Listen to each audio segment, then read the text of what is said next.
ఇప్పుడు ఏం నడుస్తుందంట బీజేపీలో? మా రాజాసింగ్ రాజీనామా, కేల్ కథం, దుకాణం బంద్. ఒకసారి చూద్దాం మీకు. నగరంలో మరో ఉప ఎన్నిక, జూబ్లీహిల్స్తో పాటే గోషామహల్ సైతం. ఓకే, రాజాసింగ్ రాజీనామా బీజేపీ ఆమోదంతో అనివార్యమేనా? స్పీకర్కు బీజేపీ ఫిర్యాదు చేసే విషయంపై అనుమానాలు. రాజాసింగ్ రాజీనామాకు బీజేపీ ఆమోదం. ఏ పార్టీలో చేరాలో నిర్ణయం తీసుకోలేదు రాజాసింగ్. ఎస్, ఇక్కడ దయచేసి కమ్యూనిటీలో పోల్ పెట్టండి. రాజాసింగ్ రాజీనామాను బీజేపీ ఆమోదం తెలిపింది. సో దీన్ని మీరు ఏకీభవిస్తున్నారా అనేది పెట్టండి. సో ఎందుకు రాజాసింగ్ రాజీనామా ఎందుకు చేశారు? ఇక్కడ ఒక్కసారి ఆవేశపూరితమైనటువంటి నిర్ణయాలు ఏమైనా తీసుకున్నారా రాజాసింగ్? బీజేపీ రాజీనామా చేసి రామచంద్రరావుకి బీజేపీ అధ్యక్ష పదవి ఇవ్వడంతో బీజేపీ గ్రాఫ్ పడిపోయిందని అందరు అనుకుంటున్నారు. ఎస్, 100% వాస్తవమే, పడిపోయిందని అంటున్నారు. కానీ ఇక్కడ మాకు తెలిసినటువంటి విషయం ఏంటంటే రామచంద్రరావు గారిని ఇప్పుడు బీజేపీ అధ్యక్షుడిగా పెట్టడానికి కారణం ఏంటి అనేది ఒకసారి మనం మాట్లాడదాం. ఇప్పుడు గతంలో బీజేపీ అధ్యక్షులు 3 ఏళ్లకు ఒకసారి మారాలండి. అంటే ఎవ్రీ 3 years ఒకసారి BJP rules and terms and conditions ప్రకారము అధ్యక్షుడిని కంపల్సరీ మార్చాలా. ఇప్పుడు తెలంగాణలో ఎన్నికలు రావాలంటే ఎన్నేళ్ల తర్వాత వస్తుంది? మళ్ళా 2027, ఆల్మోస్ట్ 3 years తర్వాత. లాస్ట్ టైము బీజేపీ గ్రాఫ్ పడిపోవడానికి కారణం ఏంటండి? అందరికీ తెలుసు. మంచి పవర్ఫుల్ లీడర్ అయినటువంటి బీజేపీ బండి సంజయ్ని అధ్యక్ష పదవి నుంచి తీసేసి కిషన్ రెడ్డి గారిని పెట్టడం. అవునా కాదా? ఎందుకు తీసేసిర్రు? 3 సంవత్సరాలు టర్మ్ అయిపోయింది. ఇప్పుడు కూడా సేమ్ ఏమైపోయింది? బలమైన నాయకుడిని ఎలక్షన్స్కి ముందు ఒక 3 ఏళ్ళు కంటిన్యూస్గా పెట్టి కరెక్ట్ ఎలక్షన్ టైంకి టర్మ్ అయిపోయిన తర్వాత బీజేపీ గ్రాఫ్ పడిపోతుంది. అందుకని ముఖ్యంగా ఇప్పుడు రామచంద్రరావు గారిని పెట్టడానికి కారణం ఏంటంటే ఇప్పుడు 3 ఏళ్ళు రామచంద్రరావు గారు కనుక ఉండుంటే అందరూ సైలెంట్ అవుతారు. అధ్యక్ష పదవి రేస్లో చాలామంది ఉన్నారు కాంపిటీషన్గా. అరవింద్ గారు ఉన్నారు, రఘునందన్ రావు గారు ఉన్నారు, డికే అర్ణ గారు ఉన్నారు, ఈటల రాజేందర్ గారు ఉన్నారు. ఎక్స్క్లూజివ్గా ఇన్బడిన పేర్లు 3. ఒకటి అరవింద్ గారు, ఇంకోటి డికే అర్ణ గారు, ఇంకోటి రఘునందన్ రావు గారు. బలమైన వాక్చాతుర్యం ఉన్నటువంటి పర్సన్కి ఇవ్వాలా? ఎందుకంటే తెలంగాణలో ముందు లీడర్కి ఉండాల్సిన క్వాలిటీ వాక్చాతుర్యం. కేసీఆర్ యొక్క ప్లస్ ఏంటరా నాయనా అంటే వాక్చాతుర్యం. కలిగేటువంటి బలం కేసీఆర్కు ఉన్నది. మాటలతోటి మెస్మరైజ్ చేసేటువంటి టాలెంట్ కేసీఆర్కు ఉంది. సో అందుకే కేసీఆర్ లాంటి నాయకుడిని చూసి తెలంగాణలో మరి ఏ నాయకుడు కేసీఆర్ లాగా మాట్లాడలేడు అన్న దానికి వచ్చింది. సో వాక్చాతుర్యం గల నాయకుడు కావాలి. ఇప్పుడు ఒక బలమైన నాయకుడిని బీజేపీ అధ్యక్షుడిగా పెట్టారనుకుందాం.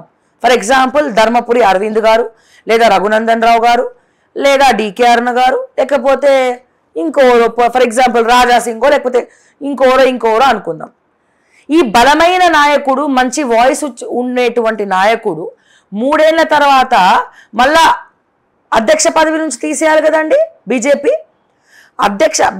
వాళ్ళందరూ కూడా క్యాడర్కి అలవాటు అయిపోయిన తర్వాత, కార్యకర్తలకు అలవాటు అయిపోయిన తర్వాత ఒక బలమైన నాయకుడిని తీసేస్తే, ఒక మంచి వాయిస్ ఉన్నటువంటి పర్సన్ని తీసేస్తే సరిగ్గా ఎలక్షన్ టైంకి మళ్ళీ ఏమవుతుంది?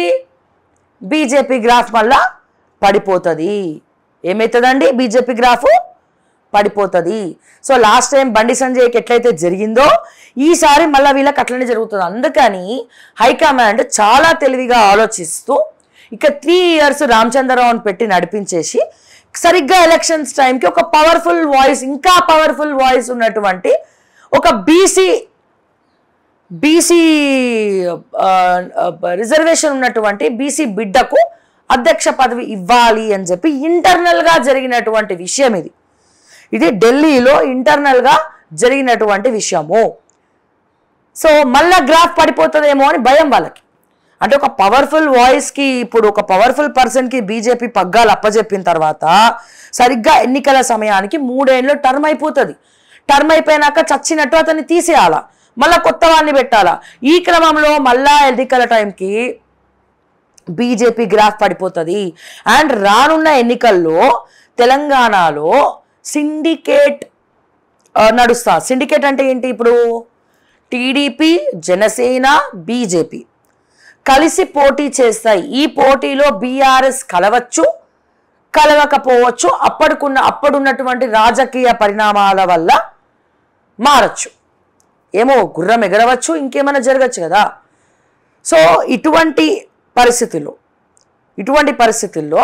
బీజేపీ అధ్యక్షులు అంటే ఇప్పుడు రామచంద్రరావు రిజర్వేషన్, ఓసీ, బీసీ ఇవన్నీ పక్కన పెడితే అతను క్రిమినల్ లాయర్. ఆయన క్రిమినల్ లాయరు, మాట్లాడు కానీ సైలెంట్గా పనిచేస్తాడు. మాట్లాడలేడు, డబ్బులు ఖర్చు పెట్టలేడు, కానీ సైలెంట్గా పనిచేసేటువంటి అంటే బాగా ఏం చేయొచ్చు, ఎట్లా చేయొచ్చు అని స్ట్రాటజికల్గా ఆలోచించే శక్తి మాత్రం రామచంద్రరావుకి ఉంది.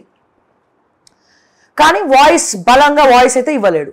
వాక్చాతుర్యం లేదు ఆయనకు. అంటే లేదని ఎందుకు అనాలా, ఎక్కువ గట్టిగా మాట్లాడలేడు. ఇన్ఫ్యాక్ట్ అడ్వకేట్స్కి వాక్చాతుర్యం చాలా ఉంటుంది. ఎందుకంటే కోర్టులో వాళ్ళ కేసెస్ మాటకు మాట, తూటకు తూట ఆర్గ్యుమెంట్స్ చేయాలి కాబట్టి సో కొద్దో గొప్ప ఉండే వాయిస్ ఉంటుంది. సో బీజేపీ హైకమాండ్ ఏం ఆలోచించింది అంటే ఇప్పుడు ఒక బలమైన నాయకత్వాన్ని తెలంగాణకు తీసుకొస్తే మళ్ళా 3 ఏళ్ల తర్వాత సరిగ్గా ఎన్నికల సమయంలో మళ్ళా అధ్యక్షుని మార్చాలా, మళ్ళా గ్రాఫ్ పడిపోతుంది, తద్వారా మళ్ళా సీట్లు తగ్గిపోతాయి అన్న ఒకటే ఒక స్ట్రాటజీ.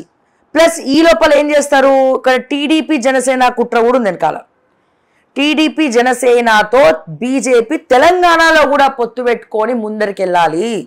ముఖ్యం కాదండి, ఒకటేమో ఇది, ఇంకోటేమో ఇది. సో ఈ అన్ని స్ట్రాటజికల్గా ఆలోచించినటువంటి బీజేపీ పార్టీ, నరేంద్ర మోడీ, అమిత్ షా కావచ్చు, సునీల్ బన్సల్ కావచ్చు, వీళ్ళందరూ కొద్దిగా ఆలోచించి ఈ నిర్ణయం తీసుకోవడం జరిగింది. సో మరి దీన్ని బీజేపీ కార్యకర్తలు ఏ రకంగా చూస్తారు అంటే మనకున్నటువంటి ఇన్ఫర్మేషన్ మనం చెప్పాము. సో ఏ రకంగా చూస్తారు అనేది ఇక మీ ఇష్టం.